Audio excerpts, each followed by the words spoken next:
नमस्कार साथियों, स्वागत है आपका हमारे चैनल भगवद गीता वाईटी पर। आज हम श्रीमद् भगवद गीता के पहले अध्याय के 40वें श्लोक को बहुत ही सरल भाषा में समझने की कोशिश करेंगे। ये श्लोक युद्ध भूमि में अर्जुन द्वारा बोले गए उन शब्दों में से एक है, जो उसके मन के गहरे द्वंद्व और भावनात्मक उथल-पुथल को दिखाता है।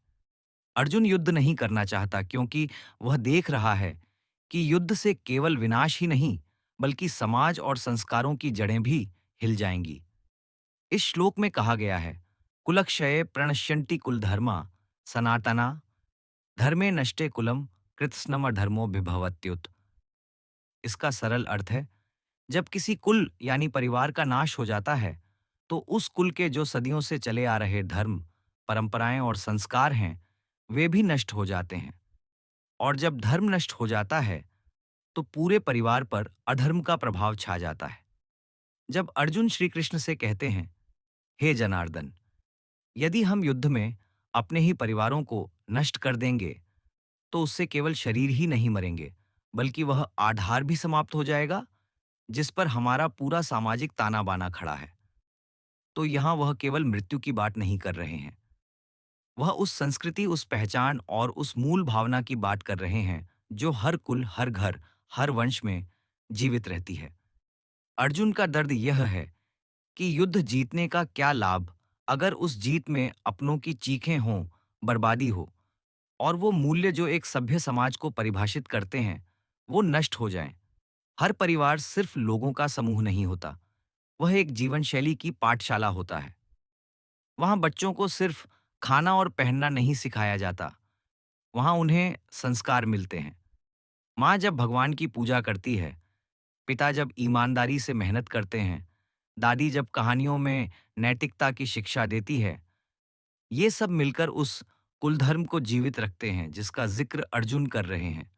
अर्जुन कह रहे हैं कि अगर हम इन परिवारों को ही युद्ध में मार देंगे, तो इन जीवन मूल्यों को आगे ले जाने वाला कोई नहीं बचेगा। समाज का मूल तंतु ही टूट जाएगा। अब सोचिए, अगर एक पूरी पीढ़ी अपने बुजुर्गों को युद्ध में मरते हुए देखे, अपने पिताओं को हथियारों के नीचे कुचले हुए देखे और माँओं को बिलखते हुए देखे, तो वे किस मनःस्थिति में बड़े होंगे? क्या उनके दिल में प्रेम, करुणा और धर्म के बीज अंकुरित होंगे? या फिर प्रतिशोध, भय और अविश्वास ही उनका मार्गदर्शन करेगा? अर्जुन इसी भविष्य की कल्पना कर रहा है, और वह देख रहा है कि एक युद्ध केवल तलवारों से नहीं लड़ा जा रहा, वह भावनाओं, परंपराओं और मूल्यों को भी लहूलुहान कर देगा। कुलधर्म का अर्थ केवल धार्मिक रीति रिवाजों तक सीमित नहीं है, बल्कि वह पूरी परंपरा है जो पीढ़ियों तक चलती है और एक इंसान को अच्छा नागरिक, अच्छा बेटा, अच्छा भाई और एक जिम्मेदार मानव बनाती है। ये वे मूल्य हैं जो किताबों से नहीं, जीवन के अनुभवों और परिवार की छांव से मिलते हैं। अर्जुन जानता है कि यदि ये कुल नष्ट हो गए, तो वह ज्ञान भी चला जाएगा, जो किसी स्कूल में नहीं सिखाया जा सकता। बिना कुल धर्म के समाज वैसा ही हो जाएगा, जैसे एक नाव बिना पतवार के, वह दिशाहीन हो जाएगा। हर कोई अपने स्वार्थ, लालच और क्रोध में डूबा हुआ जीवन जिएगा। रिश्तों की गरिमा खत्म हो जाएगी और सामाजिक मर्यादाएं केवल इतिहास में रह जाएंगी। अर्जुन को इस बात का बोध हो रहा है कि एक युद्ध भले ही तत्कालिक समस्या का हल लगे, लेकिन उसके दीर्घकालिक प्रभाव समाज को अधर्म की ओर धकेल देंगे। जब अर्जुन कहते हैं कि धर्म का नाश होगा और अधर्म की वृद्धि होगी, तो वह केवल धार्मिक कर्मकांड की बात नहीं कर रहे, वह नैतिक मूल्यों की बात कर रहे हैं। वह उस सामूहिक चेतना की बात कर रहे हैं जो एक समाज को आदर्श बनाती है। और जब वह चेतना कमजोर हो जाती है, तब अधर्म यानी अनैतिकता, अन्याय, लोभ और क्रूरता समाज पर हावी हो जाते हैं। यह केवल एक युद्ध नहीं रह जाता, यह तो एक पूरी सभ्यता के पतन की शुरुआत बन जाती है।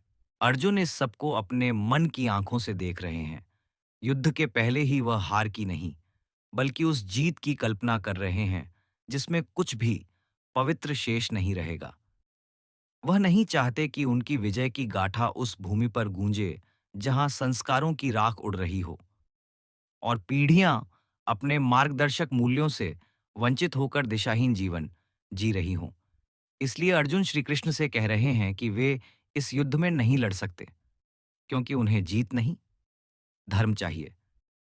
और अगर उस धर्म की रक्षा करने के नाम पर ही धर्म का नाश हो रहा हो, तो वह युद्ध किसी भी दृष्टि से उचित नहीं है।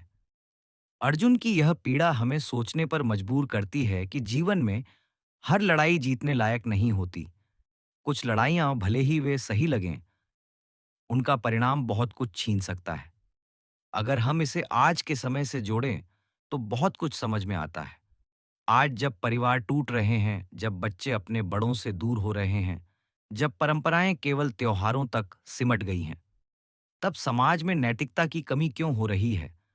इसका जवाब इसी श्लोक में मिलता है। जब परिवार बिखरते हैं, जब पुराने मूल्य खोते हैं, तब समाज में भी स्थिरता खत्म हो जाती है। अर्जुन इसी डर को सामने रखकर युद्ध करने से इनकार कर रहा है।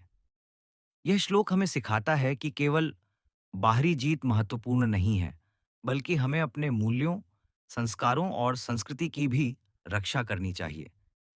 एक पीढ़ी की गलती अगली कई पीढ़ियों को प्रभावित कर सकती है। इसलिए कोई भी फैसला, चाहे वह व्यक्तिगत हो या राष्ट्रीय, बहुत सोच समझकर और भावनाओं को ध्यान में रखते हुए लिया जाना चाहिए। श्री कृष्ण अर्जुन को यह श्लोक कहने दे रहे हैं, क्योंकि वे चाहते हैं कि अर्जुन अपने मन के सारे संशय बाहर निकाले, ताकि जब उन्हें ज्ञान दिया जाए, तो वह पूरी स्पष्टता से उसे स्वीकार कर सके। यह श्लोक केवल युद्ध के विनाश की बात नहीं करता, बल्कि यह उस गहराई की ओर संकेत करता है जहां समाज, संस्कृति और धर्म सब कुछ एक साथ जुड़ा होता है। अर्जुन का यह चिंतन आज भी उतना ही प्रासंगिक है जितना उस समय था। जब भी हम कोई बड़ा निर्णय लेते हैं, तो उसके दूरगामी प्रभावों को सोचकर ही लेना चाहिए। हर परिवार, हर समाज का अपना एक धर्म होता है। वह धर्म केवल पूजा पाठ नहीं, बल्कि सही जीवन जीने का तरीका होता है। और अगर वह तरीका खत्म हो गया, तो फिर समाज में केवल अराजकता ही बचेगी। इसलिए इस श्लोक के माध्यम से अर्जुन हमें एक बहुत गहरी और जरूरी सीख दे रहे हैं। धर्म की रक्षा केवल मंदिर में नहीं होती, वह होती है घर के भीतर, रिश्तों में, व्यवहार में और परंपराओं में। अगर हमने परिवारों को बचा लिया, तो समाज को भी बचा लेंगे। अगर आपको ये वीडियो अच्छा लगा हो और आप चाहते हैं कि हम ऐसे ही सरल भाषा में हर श्लोक को इसी तरह समझाते रहें, तो कृपया हमारे चैनल भगवड गीता वाईटी को सब्सक्राइब करें, वीडियो को लाइक करें और अपने विचार नीचे कमेंट में ज़रूर लिखें। आपसे जुड़कर हमें बहुत अच्छा लगता है। धन्यवाद। मिलते हैं अगले श्लोक के साथ। जय श्री कृष्ण।